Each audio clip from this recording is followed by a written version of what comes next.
Brought to you by 5paisa.com. Investing made easy and rewarding. Download the app now. नमस्कार, मैं हूं आलोक जोशी और आप देख रहे हैं बिज अड्डा। और बिज अड्डा में आज बात कुछ थोड़ी फिक्र की है, चिंता की है। चिंता यह है कि गर्मी तेज़ होती जा रही है। महीना अप्रैल का है, लेकिन गर्मी ऐसी हो रही है जैसी मई और जून में होती है। और जब गर्मी बढ़ती है तो सबसे ज़्यादा ज़रूरी क्या होता है, ख़ास तौर पर अगर आप शहरों में रह रहे हैं तो आपको सबसे ज़्यादा ज़रूरत होती है कि आपका घर ठंडा रहे, आपका कमरा ठंडा रहे, और उसके लिए ज़रूरी है बिजली।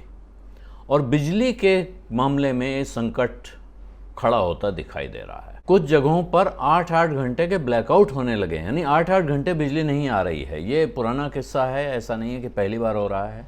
जो गर्मी है इस बार वो बहुत गंभीर है। 1901 के बाद सबसे ज़्यादा गर्म मौसम होने जा रहा है, यानी लगभग 121 साल में सबसे ज़्यादा गर्मी पड़ने जा रही है। और इस गर्मी में कहीं बिजली न हुई तो शहरों में रहने वालों का क्या होगा, सोचिए। गाँव में तो आमतौर पर लोग बिना बिजली के रहने के आदी हैं, या वहाँ ऐसे इंतज़ाम हैं जिनमें बिजली के बिना भी आप अपना घर ठंडा रख सकते हैं।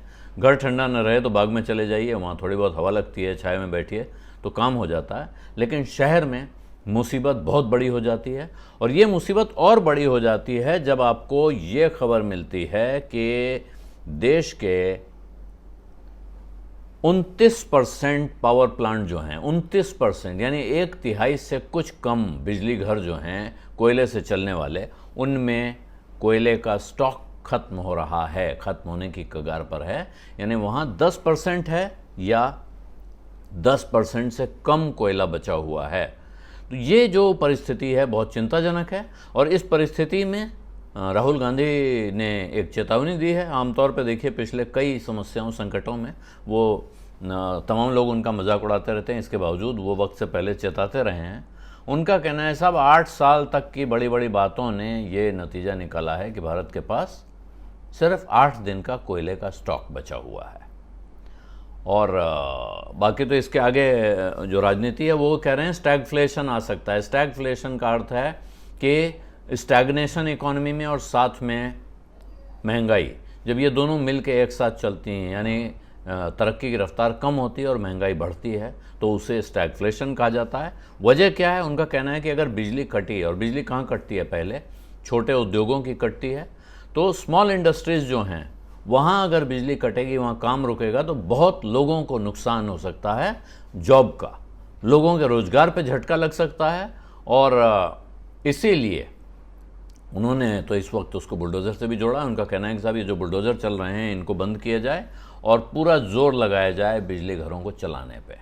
लेकिन ये बात सिर्फ राजनीति की नहीं है। संकट बिजली का है, कोयले का है। भारत दुनिया में सबसे बड़े कोयले के भंडार पे बैठा हुआ है। भारत में बहुत कोयला है।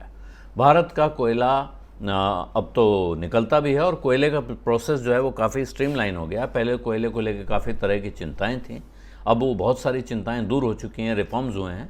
लेकिन इसके बावजूद जो भारत में कोयले का भंडार है उसकी क्वालिटी, कोयला उस श्रेणी का नहीं होता है जिस श्रेणी का कोयला चाहिए होता है बिजली घरों में इस्तेमाल के लिए। ये एक बड़ा संकट है जिसकी वजह से बहुत सारा कोयला इंपोर्ट करना पड़ता है। और जो भारत में कोयला है वो भी यहाँ से वहाँ जाना, इसको कोल लिंकेजेस कहा जाता है, इसमें संकट आता है।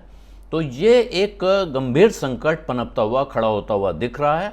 ख़ास तौर में पर अगर बिजली का संकट बढ़ता है, गर्मी बढ़ती है। अभी भी कहा जा रहा है कि 1/4 जो पावर कैपेसिटी है देश की वो बंद है। क्यों? क्योंकि ईंधन नहीं है। ईंधन का अर्थ मोटे तौर पे कोयला है। कुछ गैस बेस्ड पावर प्लांट हैं, उन पे भी असर हो सकता है। लेकिन ये जो संकट है अब गहराता दिख रहा है।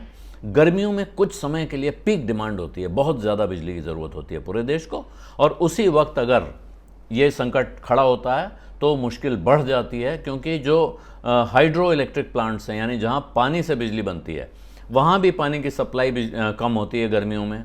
साथ में यहाँ कोयले की सप्लाई कम हो जाए तो इसे कहते हैं कोड़ में खाज वाली स्थिति आना। इसलिए परेशानी बड़ी दिख रही है। हालांकि एक बात और ध्यान रखिएगा, पिछले कई वर्षों में कई बार आपने सुना होगा कि देश में 2 दिन का कोयला बचा है, 3 दिन का बचा है, 5 दिन का बचा है। लेकिन इसके बाद वो कोयले का भंडार कभी खत्म हो गया और इस वजह से बिजली बननी बंद हो गई हो, ऐसा सुना ही नहीं पड़ा है।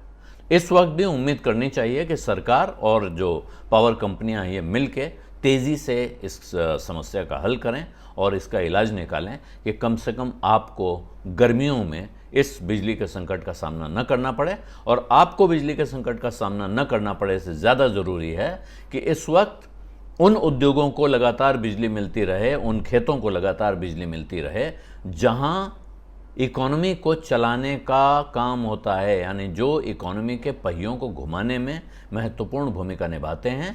अगर वो चलते रहेंगे तो फिर बाकी समाज अपने आप इस दशा में आएगा कि वो अपनी समस्याओं से मुकाबला कर सके। बिज़ अड्डा में आज इतना ही। अब इजाज़त दीजिए। धन्यवाद। नमस्कार।